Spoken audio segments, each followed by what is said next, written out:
কোনো এক জঙ্গলে একটি দুষ্টু বাঘ বাস করত। সে সবসময় ধূর্ততা করে অন্যদের ঠকিয়ে নিজের খাবার জোগাড় করত। একদিন বাঘ ভাবলো, আচ্ছা, কোনো রকমে যদি শিয়ালকে ভয় দেখিয়ে আমার কাছে রাখতে পারি, তাহলে তাকে দিয়ে আমার আহার সহজেই জোগাড় করতে পারবো। এইভাবে বেশ কয়েকদিন কেটে গেল। বাঘ একসময় একটি শিয়ালকে জোর করে নিজের কাছে ধরে রেখেছে। বাঘ যা চাইতো শিয়ালকে তাই করতে হতো, না হলে তাকে প্রাণের ভয় দেখানো হতো। একদিন বাঘ আর শিয়াল বনের মধ্যে দিয়ে হেঁটে যাচ্ছিল। কিছু দূর যাবার পর বাঘ শিয়ালকে বলল, আচ্ছা শোন। হ্যাঁ স্যার, বলুন, কি করতে পারি আপনার জন্য? আমার দারুণ খিদে পেয়েছে, তুই তাড়াতাড়ি যা, কিছু খাবার জোগাড় করে নিয়ে আয়। ওকে, নো প্রবলেম স্যার, আমি যাবো আর আসবো। কাছেই একটা গোলা বাড়ি আছে, সেখানে দুটো ভেড়াও আছে, তার একটাকে নিয়ে চলে আসি। এই বলে শিয়াল সেখান থেকে প্রস্থান করলো। কিছুক্ষণ পরেই একটা ভেড়া নিয়ে এসে হাজির হলো।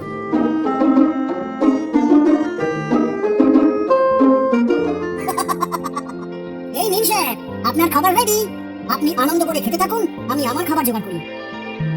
এই বলে শিয়াল সেখান থেকে চলে গেল। কিছুক্ষণ পর ভেড়াটিকে খেয়ে বাঘ ভাবলো, শিয়াল বলেছিল গোলাবাড়িতে দুটো ভেড়া আছে, যাই আরেকটাকে নিয়ে আসি, পেটটা ঠিক ভরলো না। এই বলে বাঘ চলল ওই গোলাবাড়ির দিকে। চুপি চুপি সে বাড়িতে ঢুকেও গেল। কিছুক্ষণ পর ধর ধর বলে চিৎকার শোনা গেল। দেখা গেল বাড়ির মালিকের হাতে বাঘ ভীষণ মার খেয়ে কোনো রকমে সেখান থেকে সে পালিয়ে যাচ্ছে। শিয়ালের কাছে ফিরে এসে বাঘ বলল, তুই ভেড়াটা নিয়ে এলি, কিছুই হলো না, আর আমি আনতে গেলাম, ধরা পড়ে গেলাম, যত সব। তা অমন রাক্ষসের মতো লোক করে গিলতে গেলেন কেন? আমি তো এনে দিতাম নাকি? এরকম ভাবে বাঘ যতবার শিয়ালকে নকল করতে যায়, ততবারই সে ফেসে যায় আর মারধর খেয়ে ফিরে আসে। এই বাঘের হাত থেকে যে কবে রক্ষা পাবো জানি না, তবে বাঘে পেলে বাঘকে আমি ছাড়বো না, ওকে আমি ফাঁদে ফেলবই, না হলে আমার মুক্তি নেই। বাঘ আর শিয়াল হাঁটতে হাঁটতে বনের অন্য এক প্রান্তে এসে দাঁড়ালো। তারপর বাঘ বলল, এই শিয়াল, যা যা, আমার খিদে পেয়েছে, খাবার নিয়ে আয়, না হলে তোকেই খাবো। যাচ্ছি যাচ্ছি, পাশের গ্রামে একজন লোক অনেক ভেড়া কেটেছে, আর সেই মাংস একটা ঘরে পাত্রে পাত্রে সাজানো আছে, কিছুটা নিয়ে আসবো।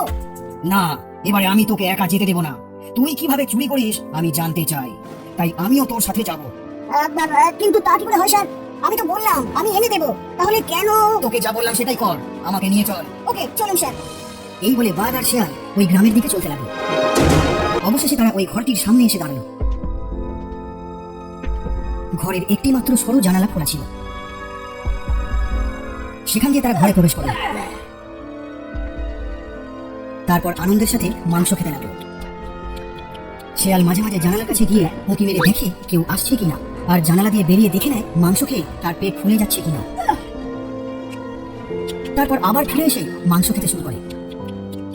কি হলো, তুই অত অস্থির হয়ে এদিক ওদিক ঘুরছিস কেন বলতো? বলছি স্যার, আর খেতে হবে না, চলুন চলে যাই, কেউ এলে মুশকিল হয়ে যাবে। না, আমি এখন যাব না, যতক্ষণ না সব মাংস শেষ হয় ততক্ষণ আমি খেয়ে যাব।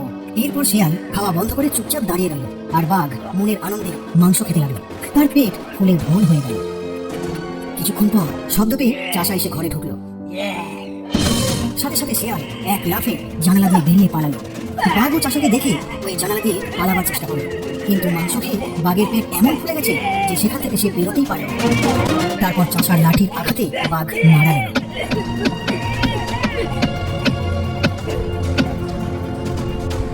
এতদিন পর শিয়াল বাঘের হাত থেকে নিস্তার পেয়ে মনের আনন্দে নিজের বাসায় ফিরে গেল।